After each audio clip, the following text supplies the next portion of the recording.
Ассаламағалейкум, менің есімім Еспирин Праван. Бүгін пайдалы кеңесте алимент бойынша сот орындаушы еш нәрсе істемей жатса не істеу керек? Біріншіден, сот орындаушыдан не істегенін анықтап, жазбаша арызбен сұрау керек.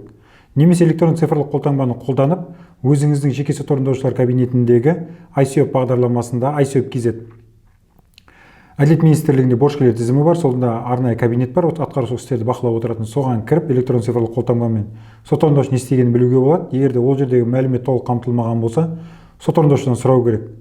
Содан кейін одан алынған құжаттардың бәрін зерттеп, не істеді, не қойды, мәжбүрлеу шарасын қолданды, қолданбады, қандай мәжбүрлеу шараларын жүргізді, осылардың бәрін тексеру керек.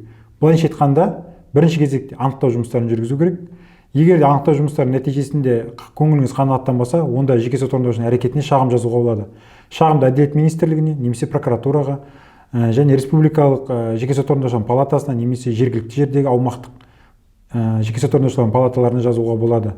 Жазып, арызды жолдап, нәтижесін күтіңіз. Сөйтіп өзіңізді құқығыңызды қорғауға болады. Осы видеоны барынша көп адамдарға таратуды сұраймыз. Лүпілді басып, таратыңыздар, сақтап алыңыздар.